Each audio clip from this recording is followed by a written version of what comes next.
Good evening. This is the Wind Turbine and Alternative Energy Committee meeting, and we have a guest speaker tonight, Mr. Philip Carr. And Mr. Philip Carr comes from Good Energy. We have one item, planner's report. I don't see the planner yet, so we'll just put that off for now. And we have one item on the agenda, a secretary. And I think we have a volunteer. Maureen Daly is volunteering to be our secretary. If we could have a motion to for that in a second, I'd appreciate it, so we could vote her in. I'll make a motion to elect Maureen as our secretary. Second. Seconded. Any discussion? Okay. All in favor? Aye. Aye. Excellent. Okay. Mr. Carr, we want to thank you for coming. Thank you. I did check the website, and a couple of the other members checked your website. It's very professional. And one of the things we're interested in for the TV is one of the things that's really pushing this is the November 1st article in the T&G that National Grid was going to raise its electric rates by 37% during the winter months, I think. I'm not sure if it's all year, but this is receiving an awful lot of press. It's sort of scary for people who are on a fixed income, and it's something that's very difficult to plan for. One of the companies that was interviewed said that they could beat National Grid by 42 cents if they go into 37% off. Raise in the energy for the cost of natural gas skyrocketing. I'm hoping other companies could do even better than that, because if they go up 37, they're only going to save you 42. They weren't saving you much to begin with. Right, exactly. Yeah, that's true. So you think we could even save more than that if you were already your customer? Yeah, we could come up with a really good way to help your residents save money and also get some price stability. So I can give like a sort of 10-15 minute That would be presentation. wonderful. Yeah, We and may then have a questions. couple of questions. Yeah, perfect. Thank you. So I understand that you had this at town meeting? Yes, this is Yeah. actually passed. That's what I believe, yeah. The town manager, Right. Julie Jacobson, now has the power Right, to hire a company Right. to represent all of the citizens of Auburn, and I believe Right. the businesses, yeah, to bulk buy aggregation of electricity right. in our state. And certainly I know in bulk buying, Okay, there. we've certainly, all of us can save a lot of money. I used to save over $100 a month just on dog food from BJ's on bulk buying. Nice. So I'm hoping that with this, we've had one other company come in, the Hampshire Council of Governments, Right. which any viewers on TV can go back and look at their presentation. Right. And we'll probably have one other company in addition to yours Okay. come in, and then we're going to hopefully be able to make some recommendations to the town manager. Perfect. Sounds good. Well, thank you. I'll give you this one. Here we go. Right for that. So thank you for your time, and thank you, Mr. Chairman, for inviting me here tonight. Very much appreciate it. Just so you know, I am the only British person in my company. If you remember the accent, married to an American. We have tonight's a busy night for us at Good Energy. We have Plainville Town Meeting, Seacon Town Meeting, and Fairhaven Board of Selectmen. So a lot's happening in this space for our company right now. Quick intro on us. I'll speak about us for 2 minutes and then go into the core issue here about how to help you guys with electricity. Good Energy, our headquarters office is in New York City, but we have an office we have a small office in Western Mass. We're opening up an office in Boston. I operate out of Connecticut. We have we're the industry leaders in municipal aggregation. We have about 600,000 households that we buy power for. We're saving them about $100 million through 2014. Most of those are in Illinois, and Illinois, the state, was a little bit ahead of Mass with this product. And we have about 150,000 households in New Jersey as well, which is a completely different world. Now right here in Massachusetts, we won the bid for the for SERPED, Southeast Regional Planning and Economic Development District. They have pulled together about 130,000 households. It was a very competitively run bid with 6 respondents, all of the main players in the state, and we were unanimously selected by an 8-member committee, or 1 member from each of the different towns taking part, including Fall River and New Bedford. And we recently also just won a bid from MAPC for, they were running a bid for the city of Melrose. And we're very excited to win that, get that award last week. So here's the thing, cut to the chase. Unfortunately, the electric rates this winter are going to be the 2nd highest in the nation after Hawaii. All right, so you have pipped Alaska off the 2nd place spot, unfortunately. Massachusetts. Yeah, and so when you're paying 24 cents all in, that's a lot of money per kilowatt hour, for sure. And here's the real problem here is that there's a natural gas pipeline capacity issue. Okay, there's plenty of natural gas in the U.S. right now, and we talk about natural gas because natural gas is really the proxy fuel for the price of electricity. Okay, so the issue is that while we're awash with natural gas in the U.S., there aren't enough pipes to bring it into the Commonwealth. And so what happens is when you get these increasingly common once in a 100-year weather events, combine that with not enough pipes to bring the gas in, and also the fact that the way that the gas supply is structured is that thermal heating requirements for homes prioritize that for electric generation.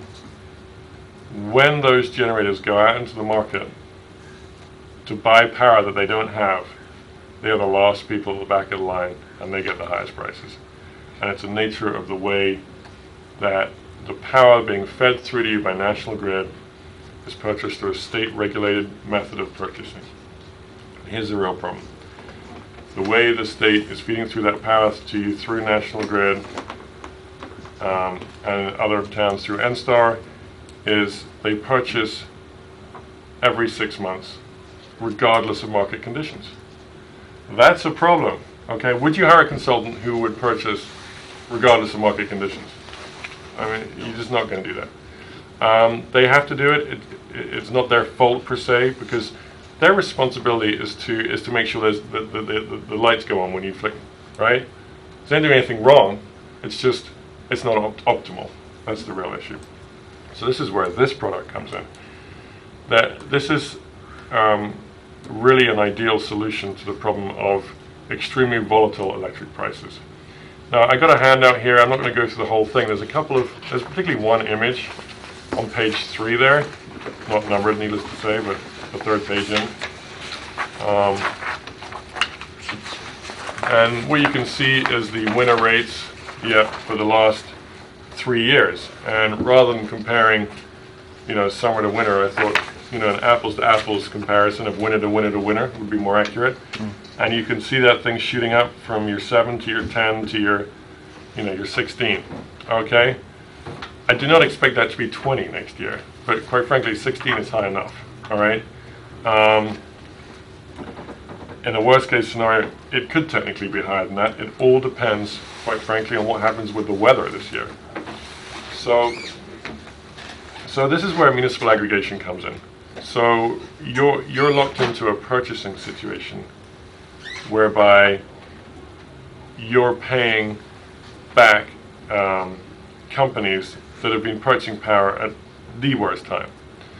So what Massachusetts state law entitles you to do is to take your town, go out into the open market, buy collectively, and you can buy when you want for as long as you want. Okay, and that is the real key here. Buying power is one thing, okay? But if you take a massive group buying at a higher point in the market and a tiny group buying at a lower point in the market, tiny group's going to win, right? Where buying power really comes in, when I say tiny group, I'm talking tiny for me is like 3,000 or 4,000 households, because we're thinking like 200,000 households, 100,000 household buying groups. But the key is, by purchasing in bulk, you will get a much better price given the same market conditions. Okay? So purchasing in bulk works. Okay? But the key thing is you've got to add on 2 more things: when you buy and how long you buy for. Okay? Another factor of this, which is kind of exciting, so the benefits there are, one, you're going to save money. Okay, you'll save money against the utility. Now remember, the utility resets rates every 6 months. All right, so you're going to annualize those savings, because you might, let's say we had your rate at 10 cents, for example. You're saving your 6 cents through the winter, and then if the rate flips down to 8 in the summer, you're not going to go, oh, we're underwater, I'm out of this program, right? You got to take that 12-month view. You're saving 6 in the winter, you're losing 2 in the summer, you're winning by 4. Okay, you got to take that annualized savings view. Okay, and crucially, a term length saving view. Of our 600,000 households that we've purchased power for, they always did a 2-year contract. Every time we did a 2-year contract, everybody wished they'd done 3.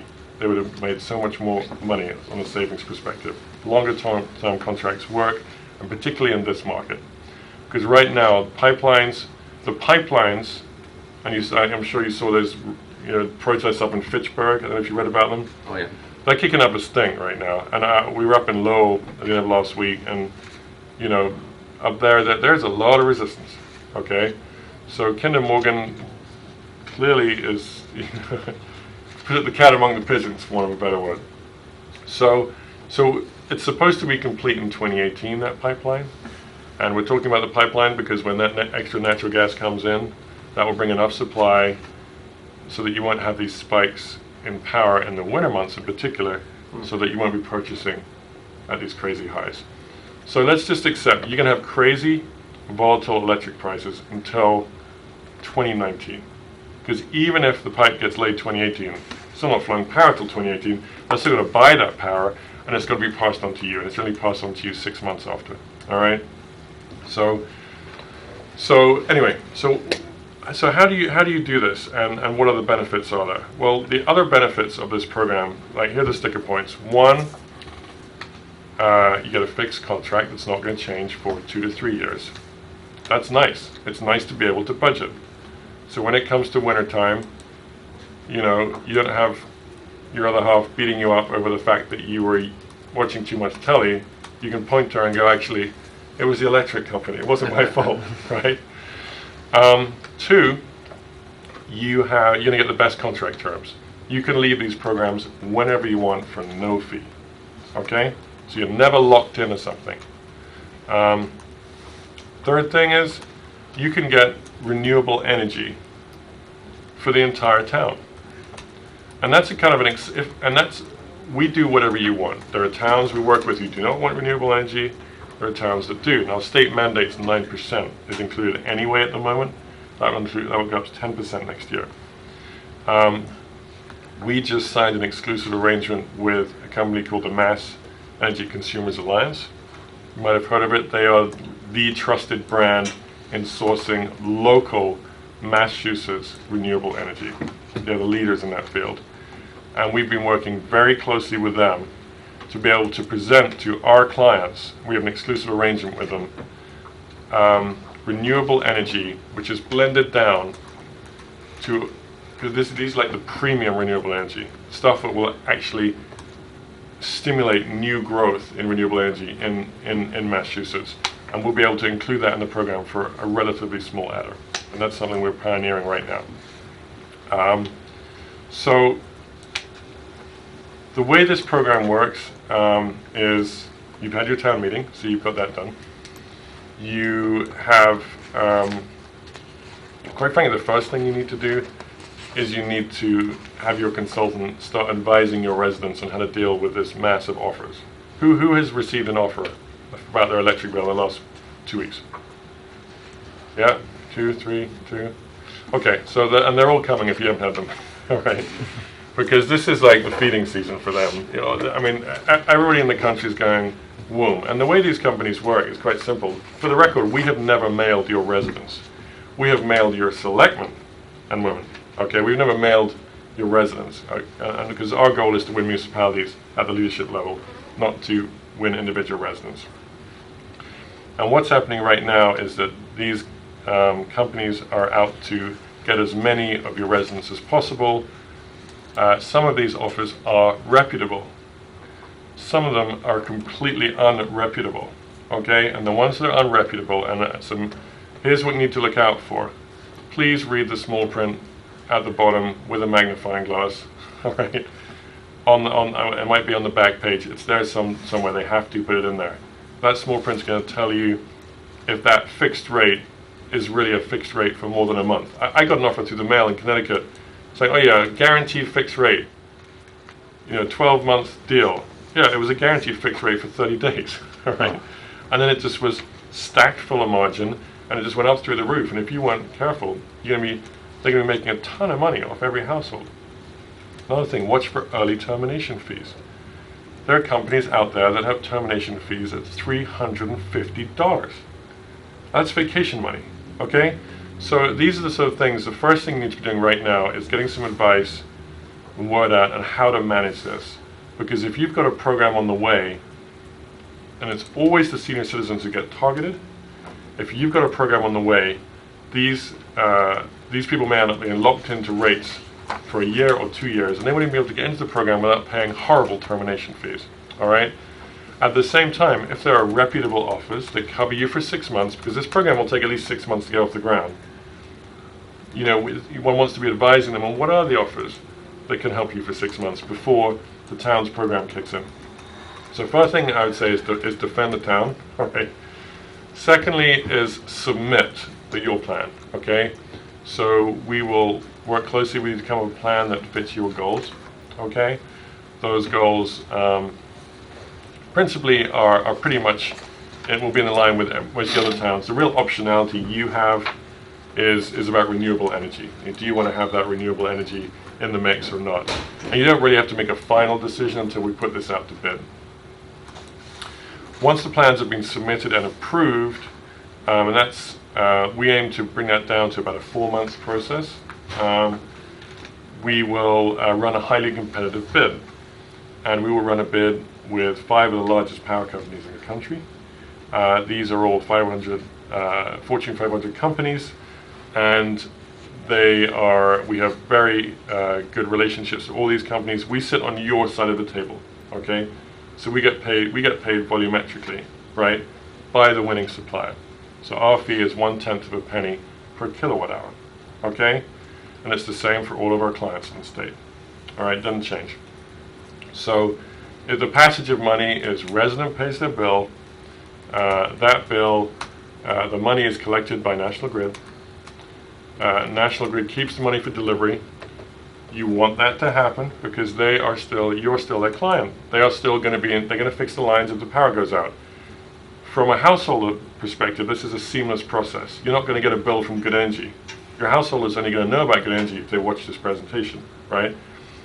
What they will know is that suddenly, instead of having their rate doing this every 6 months, it'll just be like, why didn't my rate change? Why didn't my rate change? Why didn't my rate change? Right?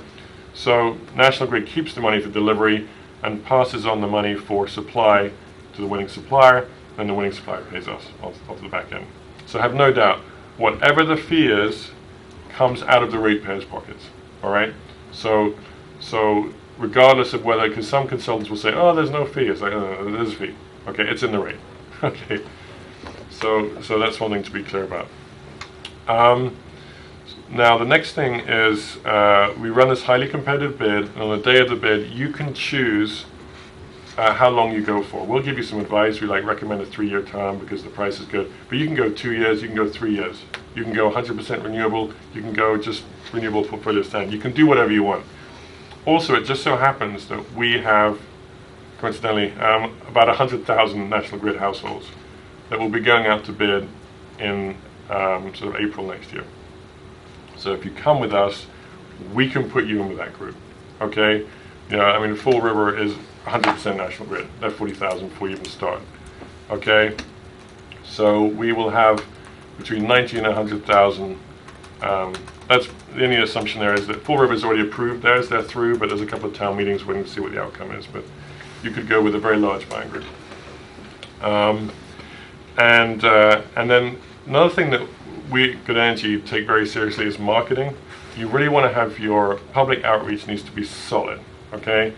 Because that's an English expression, I hope it translates, right? It needs to be very good, okay? Because the reality is that you don't want people getting an opt-out letter, because you run your bid, the winning supplier will then send out a letter to everybody in the town saying, here's your new rate, you're about to be enrolled in this new program. If you don't want to participate, hand back the card. So you hand back the card and you're out, or if you do it by mistake, you know, because some people think, are we opting out, the opt out. But anyway, long story is you hand out, you hand back the card, and you're out of the new program. A lot of people say, why can't it be run as an opt-in and not an opt-out? Simple buying power. Statistically, as an opt-out program, the suppliers know they'll get about 93% of available accounts. This does not affect those accounts that already have elected a third-party supplier. Okay, that's an important point. So only those accounts that are still in basic service, including your businesses. Most of your large businesses will already have moved, not your small ones. Once that opt-out period is over, then everybody gets enrolled in the program. That enrollment period is about 30 days long, but the point is, it is literally just a device for purchasing, for bulk purchasing. You can get out of the program whenever you want, whether it's during the opt-out period or after. It's just the opt-out period is the device for getting everybody enrolled in a bulk purchasing way. So during that period, we run heavy marketing campaigns. We have an in-house marketing team. We have about 20 people at Good Energy who work exclusively on municipal aggregation. And we will do whatever you want. We will, in the Midwest, we had to run referendum campaigns, okay, which was a bit of a shock to the system. But as a result, we became referendum experts. So we took 150 communities to a successful referendum. So we know that you want to be on the radio 8 o'clock in the morning. That is the best bang for the buck you're going to get. You know, we can do mailings to households. We can serve lunch at senior citizen centers. We can, you know, we can do little videos for the town. We can do, you know, Facebook, Twitter, new media, old media, print, whatever you want, basically. We will literally sit down with you and tailor a media program for you. That's obviously all included in our fee. There is no extra fee to you at all. We pay for everything, okay? Your staff time and it will be essentially those calls that you will get, okay? I give out my mobile phone, we all give out our mobile phones, we have a hotline, we do everything we can to capture, you know, and deal with all, but some of them will get through to you. Just pass them on to us and we'll deal with it. We love it when residents call us. You know, maybe we wouldn't love it if everybody called us, but the reality is that, but not everybody does. It's normally like a good handful, and what happens is we give them a ton of attention and they go back and become advocates for us normally. So we love it when people call us on our phones. And for the program. So sort of winding up now. So we have a very comprehensive marketing campaign. That's definitely one of the key things about Good Energy. We take that very seriously. And then really the program is live, and we are, you know, moving forward and monitoring, you know, the savings and looking for how any legislative changes, and quite frankly keeping an eye out for, you know, opportunities to renew you 2-3 years down the road. There's a whole lot of ongoing management and services that we do. But I mean, because in a way, the moment you sign the contract, in many ways, the beginning of our relationship, as opposed to like, see you later, you know. So it's an exciting program. This really is, this product is ideal for this situation now. So questions, please. Okay, anybody have any questions? So when you speak to the opt-out portion, so you think, you say anybody can opt out at any point. So say you go in with the April, there's 100,000, we're in on. For the company that gets the winning bid, they must have like a threshold that say out of that 100,000, 50,000 drop out. So what is the threshold? That's a great question. Here's the crazy thing. at this current moment in time, there is no threshold. That may change in the future, but not once you sign a contract, nothing can change. But because we have one fixed price, it will not change. But the way this law is written right now and the way companies are bidding is that if everybody opts out, there's no comeback. Doesn't matter. It's their risk. So that's a great thing. It's a real benefit. It's what you call 100% swing in the industry, whereby it doesn't matter if your building closes tomorrow. You stop flowing power, it doesn't matter.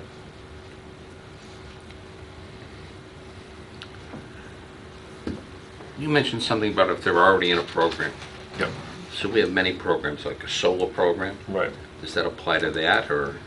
If you're net metering, Yes. well, the only part of your bill that will be applied to this program is if you're receiving more power than you're putting back into the grid, right? Yeah, So sure. right.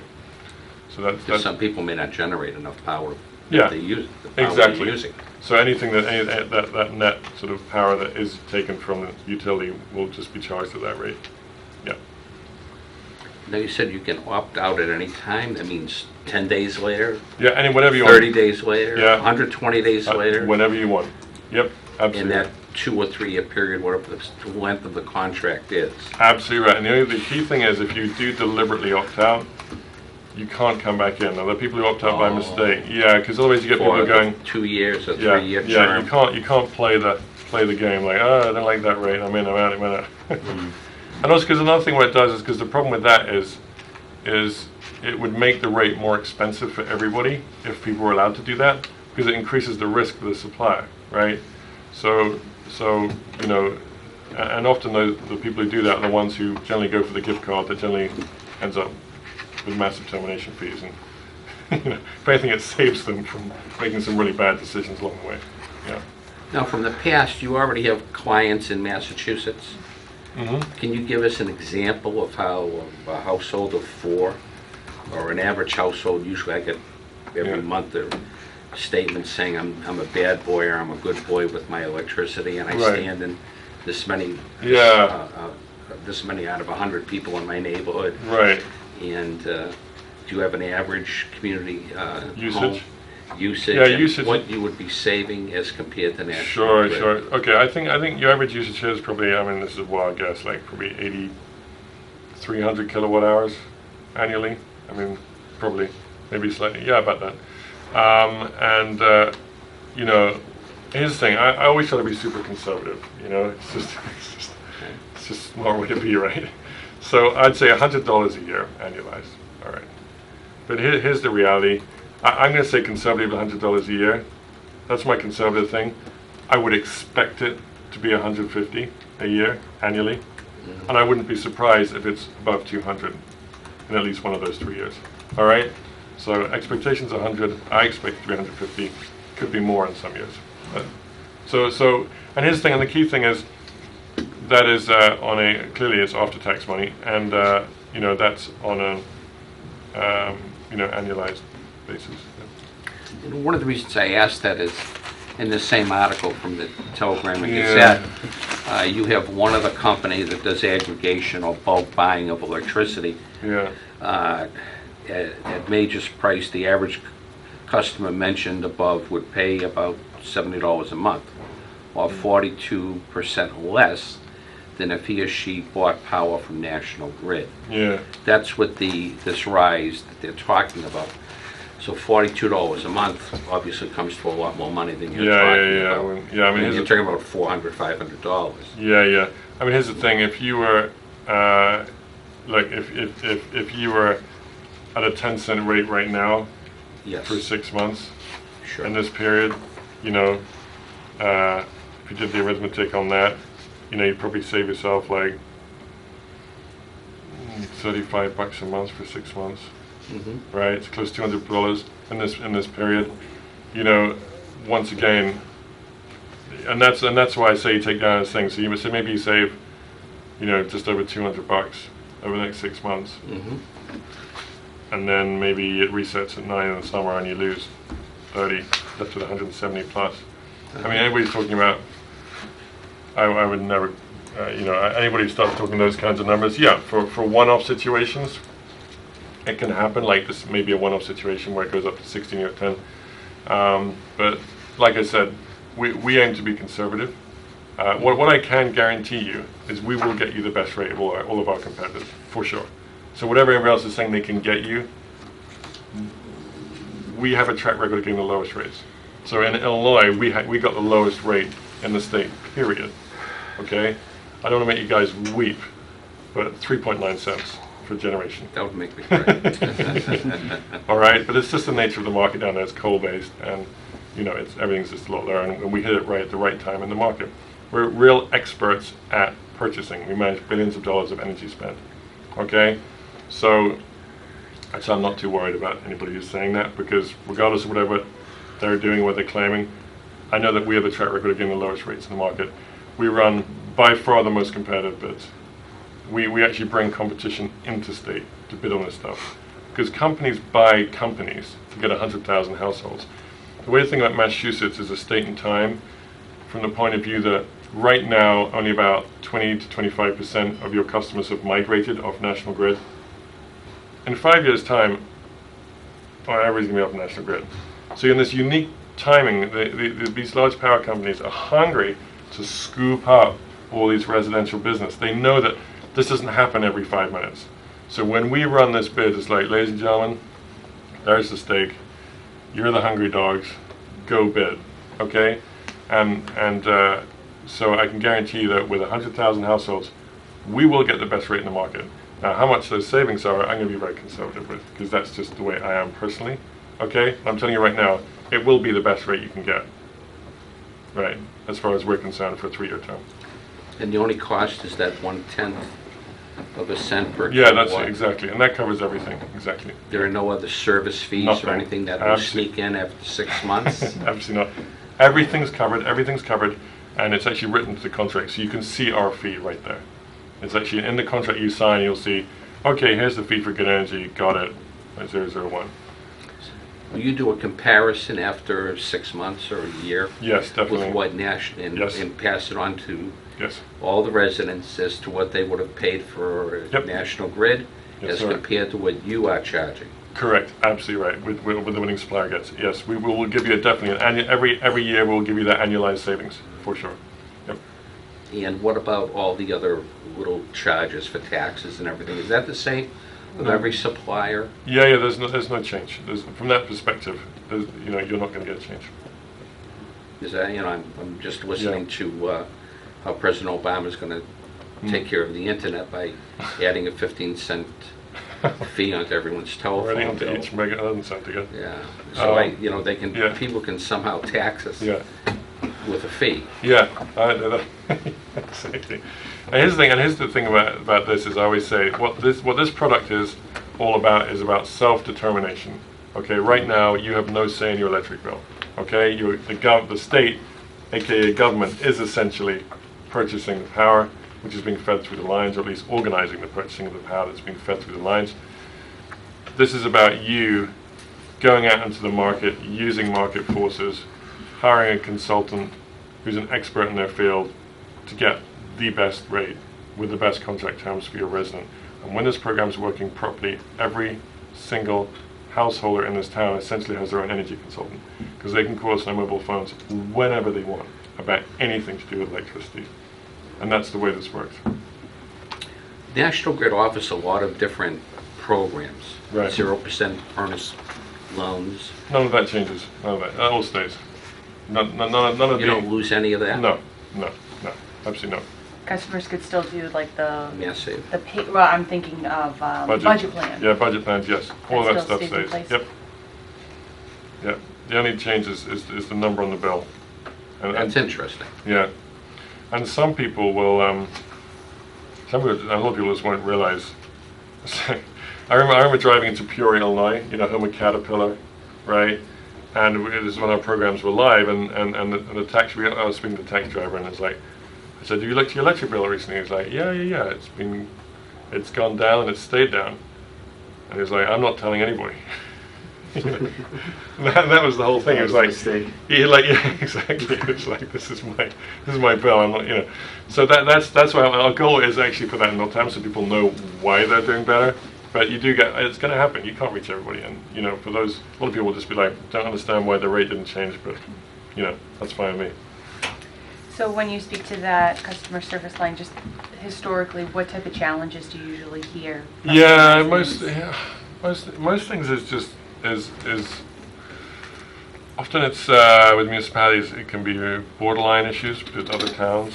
Like, you know, I thought I was in this town, but you know, I thought I was in you know in this town, but they're actually in another town. Often that I would say is about 30%. People who feel they should get the rate but can't. You know, or getting the rate but are in another town. So it's interesting how that can clarify that. However, I think that was more of an, I don't think that's going to be such an issue here, because I think your tax ID, you know, geo mapping here is much more efficient. So it's, this is based on my conversation with National Grid, so that's probably not going to be an issue. Other people, it's just general concerns, such as, you know, what happens if the power goes out? I mean, that is the number one question you get asked 1,000 times. You know, am I going to get 2 bills? No, you're going to get 1 bill. If I know the power is not going to go out, and I know that I'm still getting 1 bill, really, that really covers it. And knowing that they can get out of the program whenever they want. And Mr. Carlos, clarify that for the TV.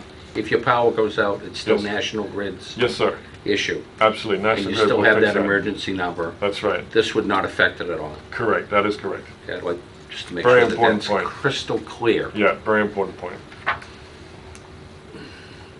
There were recently some articles in the Telegram and Gazette of National Grid's prices as compared to municipal light companies, for example, Sterling and Sterling does pretty well, yeah. and others, and they compared an average, I think it was 750 kilowatts per month. Right, yeah. And the difference in the bills were, if my memory serves me correctly, were somewhere around $140 for an Arbonite, and someplace around $60 or $80 less if you went to Shrewsbury or if you went to Holden.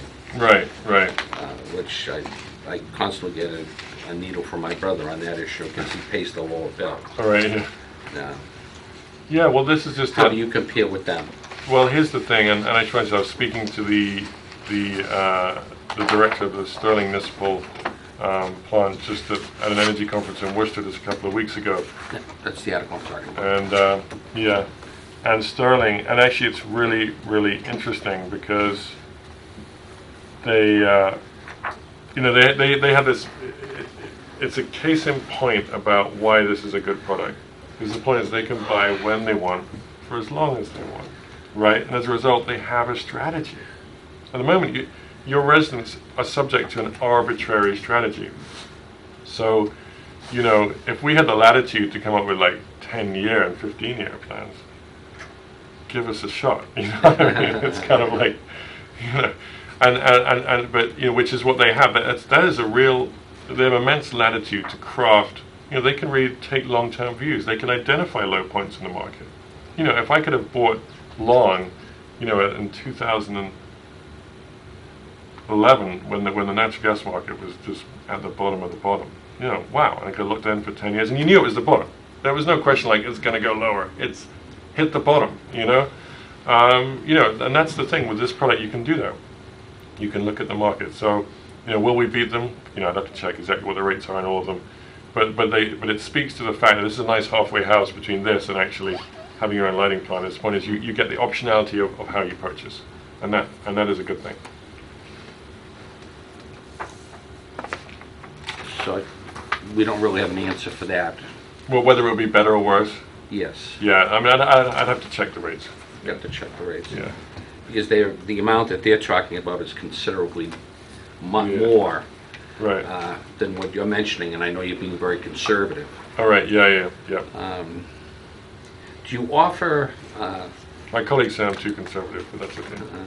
do you offer any other benefits in going with your company? Right. Okay.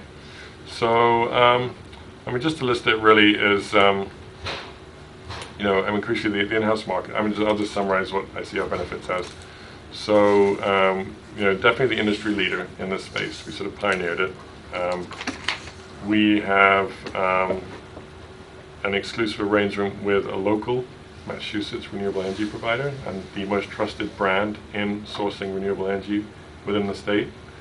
I think that's important. We have the track record of most savings for residents through municipal aggregation, about $100 million nationally through the end of this year.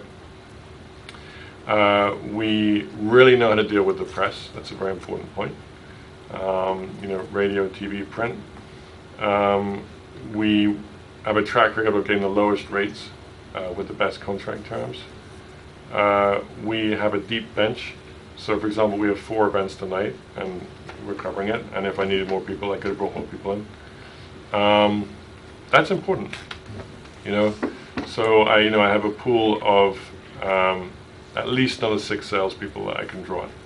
Okay. We have, we buy power. We manage the energy spend, billions of dollars, really, combined residential and commercial and industrial. So, for your businesses in your town, we have run the largest Chamber of Commerce programs in the country. We for the Cincinnati, Ohio Regional USA Chamber of Commerce, we ran that program. It was the largest ever program in deregulated markets for businesses, and we saved they had a unique situation, but we saved them about 47% on electric bills. So we kind of cover all the bases. We also have a unique specialization in local government, period. And we manage buying groups. In New Jersey, we have the largest buying group for schools and municipal buildings. Within the Commonwealth, we hired the director of electricity, actually from the Hampshire Council of Governments, because of his experience in working with the DPU, right? So we felt when we came into this market, the reason we didn't come into this market before was because we didn't feel the opportunity was here, right? And everybody else was charging around, and these programs are pretty dysfunctional. But we've been watching the market for years, and then last year saw this coming, and quite frankly, when those rates went up, our analysis was correct. So we combine all the national best practices with local expertise. Okay, so I know my British accent may belie that slightly, but it's true. Your enunciation is excellent. Would you, for the television, give out a number where people could call? Yeah, definitely. Absolutely. I'll give you my mobile phone number. My wife's going to be thrilled. It's 310-220-1454. No, that's putting you on the spot. Thank you. No, I'm very happy to. It's fine. That's why the calls. I think it's going to turn it off now. And do you do business with the Better Business Bureau, or? Yeah, we cover all that stuff. I have to check where we are in state, but Yeah. Where we are in state, because we as a committee, that would be one of the things that I would insist on checking. Oh no, definitely. And here's what we do. Because in our business is self-regulating. There's an organization called the Electric Professionals Association. Oh. And someone from our company, one of our managing partners, is the head of the chapter of the Northeast. Okay? And what it does is it tries to set industry standards. Yes. And also our attorney, based in Boston, was the head of the Energy Chamber of Commerce. So we have some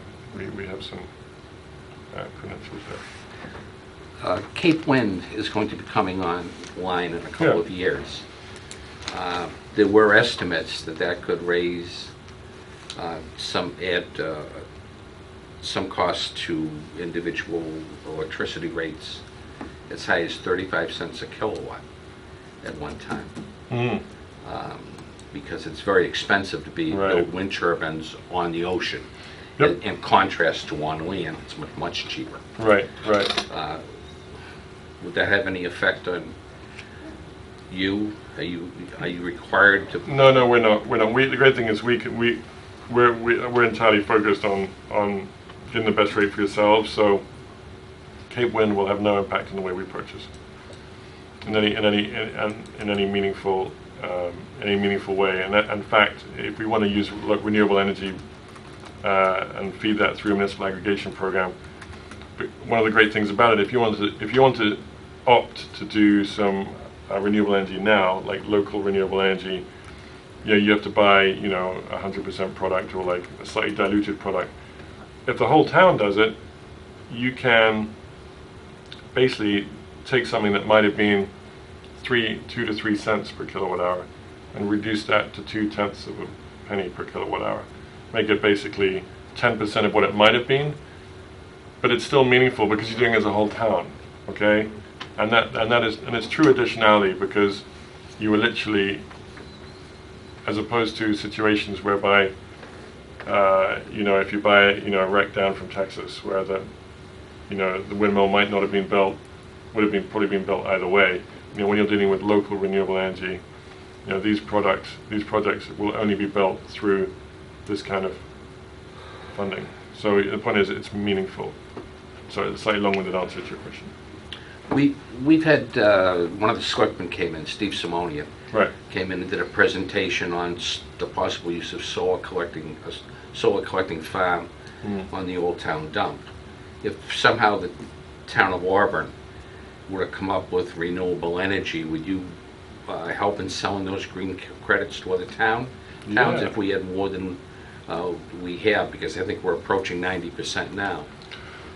For our municipal usage? Yes. Yes. And I think that was one of the things that came up in the discussion about a solar farm, even at the potential at that, the post Oh, property. the post property, yes. Is that the town doesn't necessarily have a need or a demand for energy because of our net metering agreements. And I made that proposal because I think the taxpayer has a need. Right. And I would like to see the taxpayer get all his money back. Mm-hmm. And that's why I made that proposal. Not so much a good thing for the town, but for the taxpayer, Yeah. you know, if it works for everybody. Yeah. Well, And I think the figure was about $2 million in 20 years. Am I correct? Or 2 million for the town's net metering agreement? no, for putting a solar farm up there. Or something like that, yeah. Yeah, close to that, which Interesting. Well, here's the thing, because one of the things that our partner does is he has this quite interesting product as it relates to solar, whereby, because a lot of solar facilities are quite small, right? So what he does is he actually aggregates from about 400 different locations across the Commonwealth to create enough supply to actually put into a product. So I don't know whether that might fit into that, but certainly it's a conversation we can set up easily. Yeah. Great. Any questions from citizens in the audience? Okay, just pull this. Do you have a comparison between yourself and other companies? You mentioned that there's an organization. Do they compare other companies? And I'm not sure that you answered the question. Do you have people already in Massachusetts that you're representing, that you could tell us what you've saved in the last year? Oh, right, yeah, no, we haven't got any active municipal aggregation Not programs right right now. now. No. That's But, what we have. yeah. But also, here's what we can do is we can give you, I can certainly probably put you in touch with Patrick Roche at MAPC, who's the sort of energy, you know, on the energy. And MAPC stands for? The Metropolitan Planning Council. Thank you. Yeah.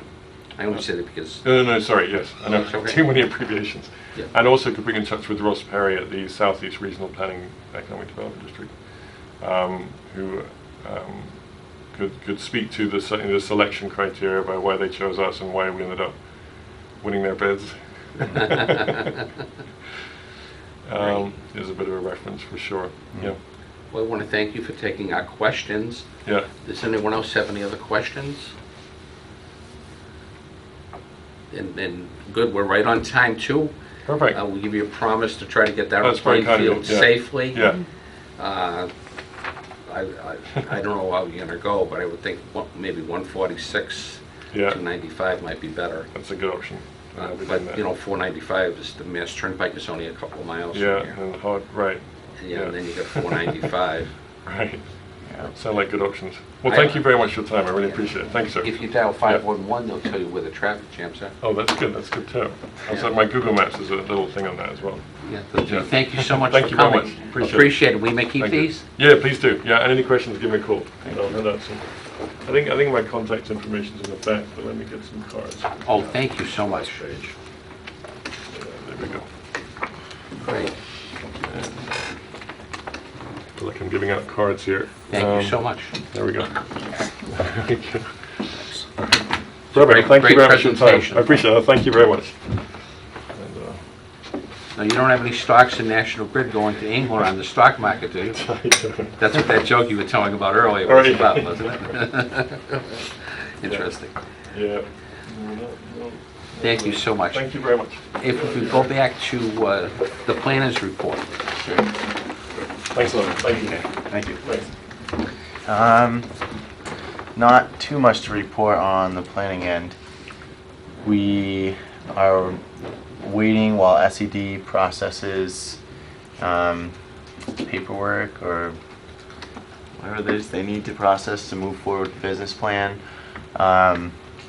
Along the lines of the wind turbine feasibility study, I actually, I believe it was either Friday or today, finally receive a response from Rachel Ackerman at CEC requesting the comments that they had provided.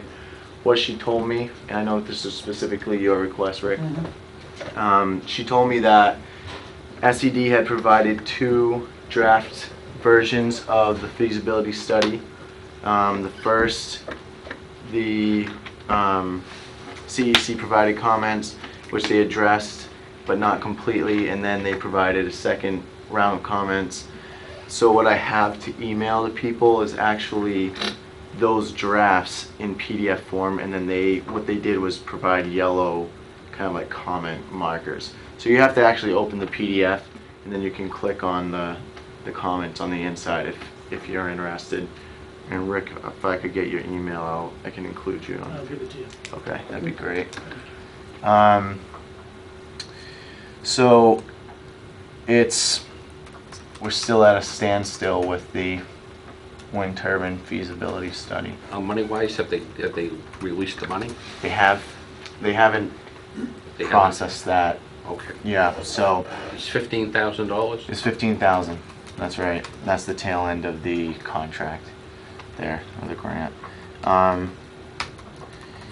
For our Green Communities grant, we are coming up to the end of the year, so we're submitting annual report. It's due December 5th, and that's going to, once we submit that, put us in a position to apply next year for additional grant money. And I believe that's it from the town planner report. This committee helped you to pass that Green Communities Act, but we really haven't been much of a part of the planning on it, and we would welcome more of that if Sure. you're so open to it as the new planner. Okay. It was pretty much done without our input, and I'd like to see our input more involved in that. Mm-hmm. And Julie said that, we were going to be more active in several things in the next year. Okay. So I look forward to those involvement. Sure. The question is, we should review at least one more company for aggregation. Mm-hmm. And I believe she said that she had talked with 2 or 3 companies. She And, mentioned. She mentioned a company having nothing to do with aggregation to me Okay. yesterday. But I'm more interested in finishing up this idea in the aggregation, Mhm. so the committee can maybe come to a conclusion. Yeah. And if we have to, invite the Hampshire Council of Governments back in again, give them a shot chance at it. Mm-hmm. Okay. I mean, this was a great company, but right now doesn't have any customers in Massachusetts either. So I don't know, what we can compare that to. Right. Yeah. And it sounds like they have a lot of households that they're going to be bidding with, but. Right, and the Hampshire Council of Governments has all of Western Massachusetts. Yeah. So they've had every select board and every town meeting pretty much locked up. About 200,000 people. So National Grid has already lost a lot of the marketplace. Mm-hmm. And they seem to think that they're going to lose all of it in the next few years. I don't know if that's true, but Right. Time will tell. yeah, time will tell, because there was this, I will point out that when Hampshire Council of Governments came here, I believe that they have their own programs, and if you join them, then I don't think you'd be eligible for the National Grid ones. But he seemed to think that if you joined his, you would still be eligible for all the National Grid ones. I think we need to ask National Grid that, Sure. if that really is true, because I think that might be a big deciding factor for someone who's at home thinking about putting in a new furnace and looking for that nice over $1,000 That's grant right. money. Do you know what that is? What the max is now, Dave? As far as rebates from National Yes, Grid? yeah.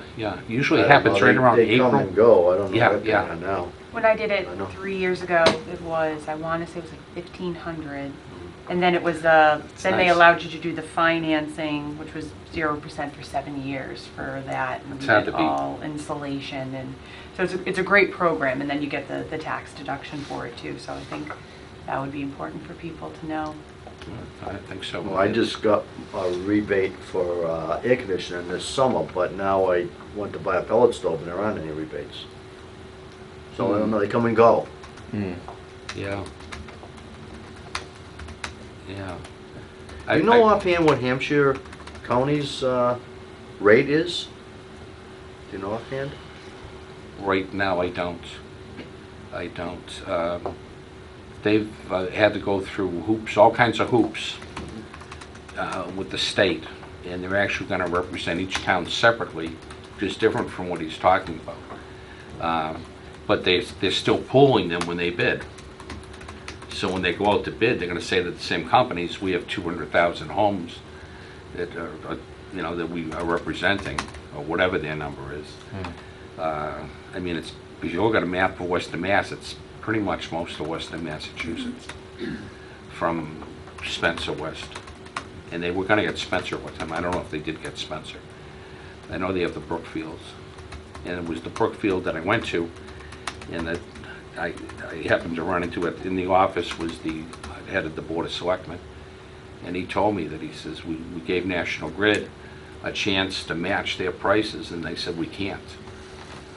So, and I asked him if they had any complaints, and he says, no, we love this company. I went to a few other towns, but the way sometimes the small towns are only open a couple of hours in the afternoon, and they weren't open. But Brookfield was very good to me. Things have changed considerably since we talked to them too, so it would be a good idea to get them Back maybe again. back in to Yeah. And, update us anyways. Yeah, and they're always easy to reach. The difference between, the major difference is he mentioned where he's getting his money, 0.1% on 1 kilowatt hour, I believe is what he said. Hampshire Council of Governments pays its bills and has no stockholders to pay. It's a non-profit company. They also offer a health insurance policy that the town may be interested in for its work. Is at that time he claimed it was offering more benefits than what we were offering for less money. So they do offer other things as a non-profit. Eric, we need your advice on when we should have our next meeting. Okay. I know you prefer Mondays, but that's okay with me if it's okay with the other members. So that's one change we made, David, to Yes. accommodate Eric. I appreciate it. Yeah, well, you deserve it. You've been open with us, and I appreciate that. We'll just keep growing that relationship. Do you have someone else in mind that you might want to invite? There was a company that Julie had mentioned out of Marlboro, it sounded like. And so we could invite them. I'm going to look at my calendar here. I'm not texting. Oh, that's all right. I understand. And would you consider this company? Because they're the ones who said that they could save 42 cents out of a dollar. Is this The Smart Vietnam Energy National. Solutions? Is that? It says major. I don't know what their phone number is or anything like that. Yeah, I'm having trouble finding the name. Well, I'm but- going to let you take this to photocopy it so you'll have Okay, it. sure. And, Yeah, If If you you have, pref- do you have this article? if the group would prefer that, no. No, they want to put that in your folder. Sure. if the group would prefer that, you know, I'm happy to call, you know. I think we should have at least one more company. Yeah. What do you think? Yeah. Definitely, and see, you know, because he's very professional, and Mm-hmm. I'm sure it's a good company, but it'd be nice to get another point of view, Sure. and then possibly invite Hampshire Council back for a short meeting Mm-hmm. and see what they can offer us. Would you want to invite them in the same meeting, or does that feel like too much? Dave, and how do you feel about that? I'm okay with it. They think they can do it in the amount of time we can give them. And what would we want to offer for time, just for as I'm having these conversations? Well, he seemed to take 35 minutes, 40 Right. minutes. Mm-hmm. He seemed to be happy with that. Yeah. Because he told me he was pressed for time when I called him the other day and talked with him. So we could Yeah, when I Maybe was checking two. out his website. 2 half-hour presentations, or That would be great. okay. That would be great. Maybe we could do that at our next meeting. That way we can get these kind of solicitations done in somewhat of a timely fashion, And make some sort Make of a a recommendation to recommendation. Julie. Yeah. And let her know what our feelings are, even if we can't vote and agree on which one we thought was better. right. We could give her, just like your notes, the feedback from what he said today, Absolutely. which may not be a vote of the committee, Mm-hmm. but it's input for Julie. It is, and I'm sure And it'd some be good helpful. input, especially that we've asked some questions. Yeah. Yeah. You know. They were good questions. So we're saying Hampshire Council, and then the company here in this article. That sound good? Sounds great to me. I'll reach out to them. Or if Julie has another one, Okay. that would be fine with me, Okay. if she has a preference. Sure.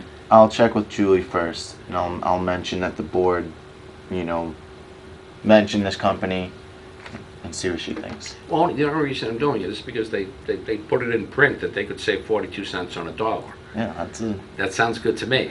that's a nice offer. Gotta look at how they're gonna do that. Yeah. I know the tricks that Hampshire Council uses, and they find out what National Grid's rate is, Mm. and they put out for bids, and when that's low enough, they take it. Mm. They already know the end of the horse race, and that's how they went. Mhm. Yes, sir. Do you have an idea, we discussed it at your last meeting, when some of these questions are gonna be answered on the turbine? My hope is that they would have already have been answered. That would have been my hope as well. I They would. haven't been, so, They have not been. no. No. I think they're waiting for them to get paid. We discussed that last week, and if you go back and look at the contract calls for 20,000 for the Met Tower, 50 for the feasibility study, and 15 for the business plan. Mhm. So, we're not holding any money for the feasibility study. No. Why can't we get questions answered? Yeah. Well, Eric, why don't you try again and pass that question on? Why can't we get the questions answered? I think that's a good way to pose it. Mm-hmm. I just wonder if we're ever gonna get answers. I It's mean, been a year and a half. I mean, Is it, you're not a week late, you know? no, I know, sure. Right. Yeah. And there's a lot of questions. I mean, I'm not gonna go over them all again, but there's a lot of questions that have been asked, and none of them have been answered. I'm hoping that Adam left a list of those questions. I don't have record of that. So. Well, it's not gonna go away. I mean, No, you're I gonna understand. answer them here, or you're gonna answer them on the town meeting floor, or Yeah. somewhere, Yeah. you know, so. And it's nice to have I mean, we can't, we ask the questions and we're waiting for, them to give us the answers rather than, from town meeting, somebody asks a question and we're not trained in that. They're the one, they did the report, they get the figures, they get the answers. Well, there's that part of it, but there's the easy part of it too. Yeah. I mean, they say there's no wetlands, and we have drawings that show wetlands all over the place up there, so. Does that take a technical person to answer?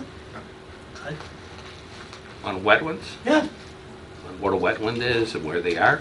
yeah, they're Yeah, all we over met. up there. We Yeah. have plans, and I believe we gave plans to them for that. So the question would be, how could they make the statement that there are no wetlands? How could they make the statement that if they hit ledge, it's gonna be more money when it's obviously ledge all over the place up there?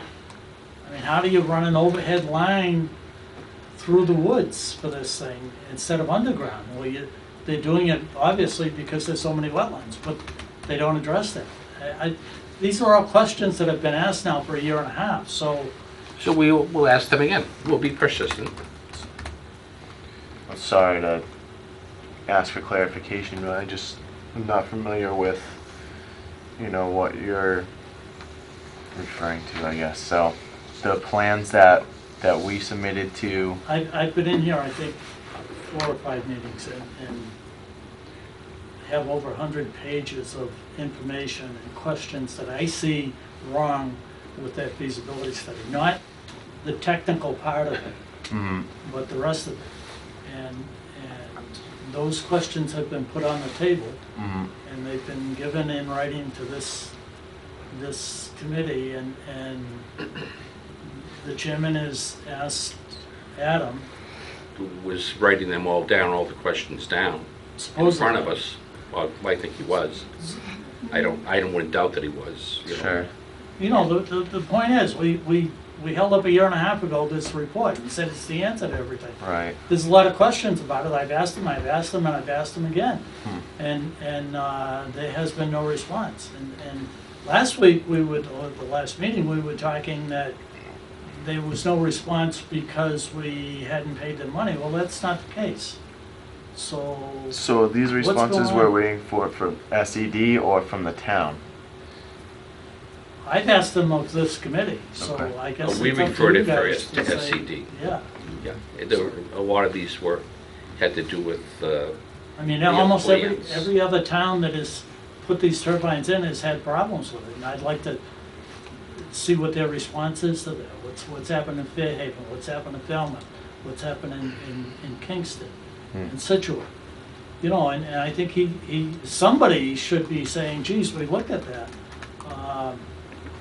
But it hasn't happened. I think at the. I know one of those questions you asked was on, and I don't know if Eric's had time to, or if he has the ability to do it. There was an article, and I didn't cut it out unfortunately, that there was a sound study done in one of those towns, and there was a lawsuit that's saying that it was above a certain number of decibels, it was causing health problems. And the study came out, the state's limit is 10, the wind turbine industrial sized came out at 6. So that was the end of that for that, that complaint for that particular town. Yeah, but it's very difficult to talk in generalities like that, 10 and 6 in some town. This is a. Yeah, we should You have know, a specific when study. you held that report up and said, this is the conclusive report, we ought to be able to go into that and see and ask those questions. And it hasn't happened. I think, a year ago at the selectmen's meeting, at the same meeting that the last time that he's been in town, to my knowledge, the town engineer, Bill Coyle, was standing up and explaining about they weren't going to use road salt anymore. They were going to use that green stuff. If somebody had stood up and said, geez, Bill, I know other towns that have tried it and they have issues, he would have gone the next day to ask and find out what the problems were. And that's being done here, but nobody is going to answer the questions. Nobody's looking into these things. And it's almost like, if we ask it enough, sooner or later it's going to go away. I don't think it's going to go away. No, it's not. So I know we well Yeah. enough now that it's not going to go away. right, But I think some of these questions are asked of an engineer, and I think that SCD should answer these. And I would say again, to pursue it again, and why don't we have a response to this? sure. And one of the committee complaints is that we wanted to have Matt, if I'm wrong, correct me, Jack. When was the last time we even heard anything from it? All we can say, it's been God knows how many, Yeah. we can say, there's enough wind up there for a wind turbine, but that's that's the initial Absolutely. part here. I mean, you still got the whole rest of the pyramid to, This was a 21-month contract initially. It's, I think we're in the 53rd month now. If you put this thing up and there's the problems and nobody has an answer and you can't get a hold of the guy, what's gonna happen then, you know? So, I I can't believe that, I imagine. believe that Adam mentioned that they were waiting for that money to come in before they did anything else with the town. And I believe that that was the hitch, so I think, That's my last understanding But- of. I mean, if it's a matter of money and they do the money and and the money hasn't been paid, you know, you give them the money, you get the answers to the question, But you know, Right. you you can get look the right answers in to the that question. I contract. mean, you're not dickering over a price here or a product. No, you no, know, they, no. They got if they got a report done and, you know, they're waiting for you to give the money, you're waiting for the report, you got the money, you give them the money, you get the report. But that's not the case. If you look right in the contract, the last $15,000 is for the business report, which they haven't even started. Right. So we're not holding any money for work they've done. We're not. And what you're saying, Rick, is that the questions you're asking are related to work that's already done, so Yeah, there should be no holdup with no. funding. I mean, it's these questions they're over a year old. Right. These guys disappear. If they disappear in the feasibility study, if you don't think they're gonna disappear when this thing goes up and there's problems with it, you're Right. wrong, because Yeah. they're going to. No, we still have 15,000? no, the state has 15,000. Okay. And Now, that's- the state has. now, are they the other company enough to say that, well, geez, we've already got $60,000 out of the project. We don't really give a crap about we got 60, we're happy with that, we did that work. You know, we're really, that 15, that's a pain in the neck, to do all that, the hell with it, I had it. We're done, But just imagine if they have that attitude when this thing is up, and it's in some guy's backyard and he can't sleep at night.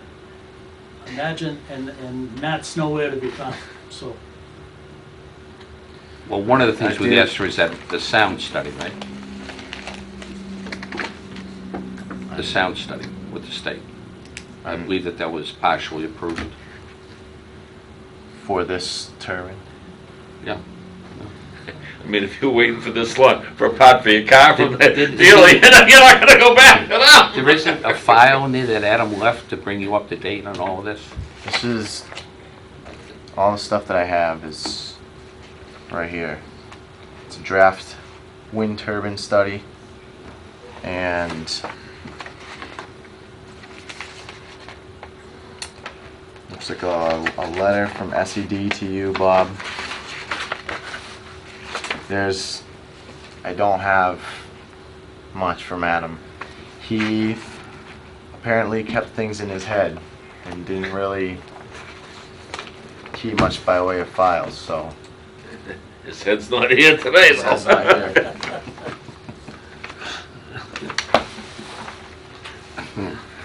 Usually that's what principals do when they move to a new school. They take out the whole file cabinet and wipe out the hard drives.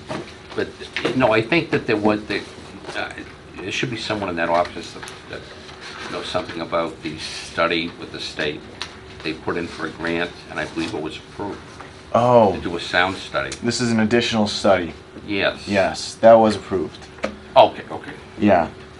And I believe the plan is that the sound study will be enacted in concert with the business reportings.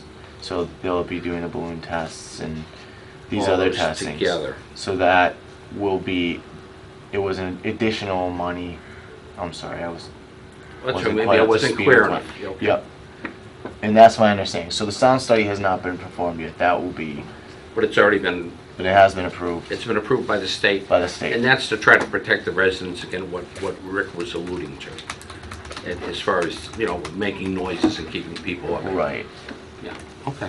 Is that in addition to that 15,000 or is Yes. that? It was Yes. an additional Yeah. amount of money, yes. Yes, it was, yeah. When are you thinking about having a date for this other meeting? Do we want to try for December 1st? That's in 2 weeks. Well, I can work it out, I mean, myself. It's not a problem for me. Mondays are fine for me. Monday, December 1st. Can, Dave, what do you think? Yeah, I'm also up. And Bob, will you let me reach out to these companies, these other aggregators, and see if I can book them for the 1st? Wonderful. And then we'll post the meeting. Does Yes, that sound good? yeah. And if you tell me right away, we can do it a lot quicker, right? Not Absolutely. that afternoon that things are gonna happen. That wouldn't be helpful. No, well, I'll tell you what I'm used to. Can we also call Matt Van Beesbrook and see if he can expedite whatever he is supposed to be answering for us? I will be following up. Better Now- chance of seeing God. And this isn't an excuse, but I'm not aware of what's been passed on to Matt and what hasn't. I can appreciate You know, your situation. So I will Sure. reach out and continue trying to follow up with him, you know. I can give you a copy of everything I've given these people if you would like. Sure, that would be helpful. Okay. Mhm. That's fine. Okay, thanks. Yeah. So December 1st, we'll find out if we can get, even if we get one of them to come, Right. we'll have a meeting, Absolutely. all right? Okay. And I think it's good to expedite this. Yeah, I agree. And after the meeting, I'll give you that phone number for Hampshire. Perfect. Okay, so you can call. Okay. I think you find them very professional. Last one, committee ideas. I did have one that I Yes, was thinking of. So I work for Liberty Mutual, and it came up actually at one of our quarterly meetings. We had a major loss. It was a company who had solar panels on the top of their building, and they had a small fire. Fire department came, and the fire department wouldn't, normally they go in, punch a hole in the ceiling to, let the gases out. And they wouldn't touch it because they didn't know that fire department had never dealt with the solar panels before the building. It was a total loss, and building completely burnt down. And so it just made me think, for residences or for businesses in Auburn, where is our town fire department on that? Are they comfortable with dealing with those situations? I drive around, you don't see a ton of houses or buildings with them, but should there be a major loss and they don't feel comfortable going up on the roof, I think that could be a real deterrent I know for me, it was something I had never thought about before, so I didn't know if it was something we would want to Sure, it's engage an the fire excellent department question. And I think what you're talking about is whenever you see one of these developments on a roof in a business, and I know I've seen several in banks, right next to the on-off switch, also veterinarians. There's a warning signal that even though the switch is off, there may be electricity there, enough to hurt you. So there is some training that's needed, and it would be good to have the fire chief or his delegate representative to let us know who has been trained to handle this, because I mean you could be talking about an awful accident waiting to happen. If at some point we want to talk about having solar collectors at the town dump, I'd hate to see a DPW worker lean over there and not realize that something is alive that he would not have suspected. So, are we making nothing into something, or is there something there? I mean, these warning signs are in red, and they're next to every one of these on-off switches that you find with solar collectors. Right. So we're is gonna staff trained to handle situations related to solar collectors and? In that warning sign with the on-off switch. Okay. Yes, Rick? If you are talking to the fire department, that's another consideration, because there are and have been numerous turbine fires. And what happens, the gearbox actually catches on fire, the oil in it, and you can't put it out, and it's 300 feet in the air. So you might ask You the can fire department ask him that question too. if they've given any Sure. thought to it. Okay. Ask him that Same question. thing, if you go online and punch in wind turbine fires. Yeah, you can ask him that see a question. bunch of different- Okay. Last thing you'd want is that fire in the middle of July, If there's dryness, 300 feet in the air. Right. Sure, yeah, if there's dryness, sure. sparks flying. Mm-hmm. I understand that one.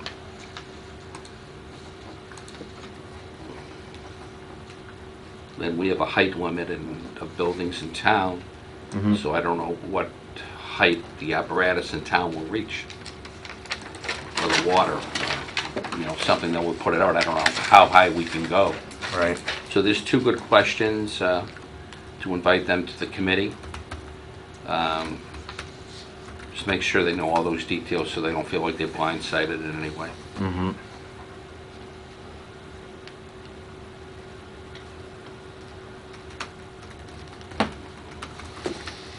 Any other concerns? Thank you very much. You're welcome. Rick. I need his email address, but maybe you have it. No, you don't do email. No, you don't. I just wanted to mention,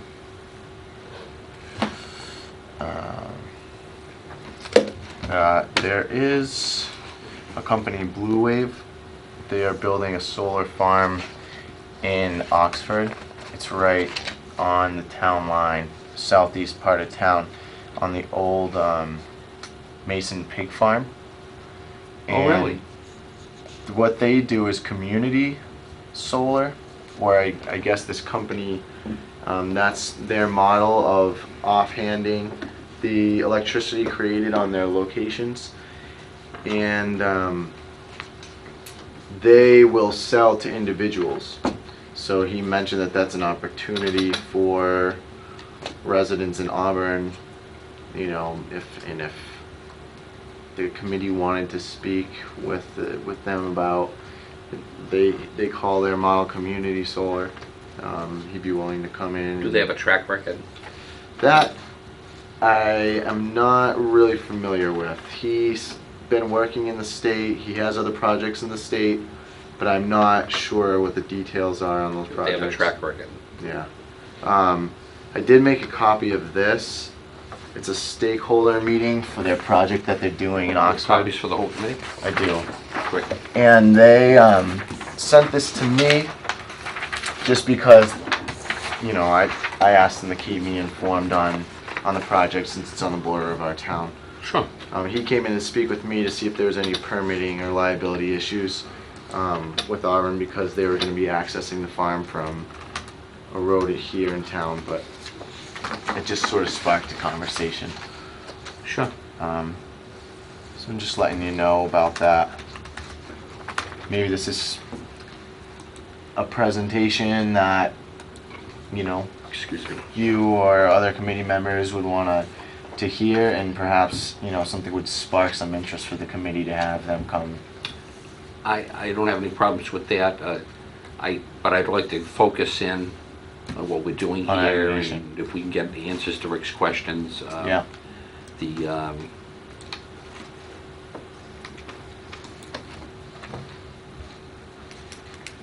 I would like to suggest that we send somebody to this meeting. I mean, I'd volunteer to go to this meeting, Thank you, Dave. to see what's Thank you. going on and see if there's anything we can, The report any way back we to can the committee. benefit from this project like this. Right.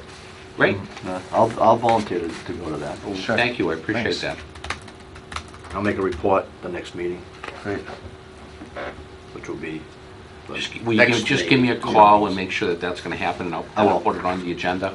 Cool. Otherwise, I won't put it on the agenda. Right, so this is on December 3rd, so that'll be Yep. the Wednesday after our next meeting, so the next. Right.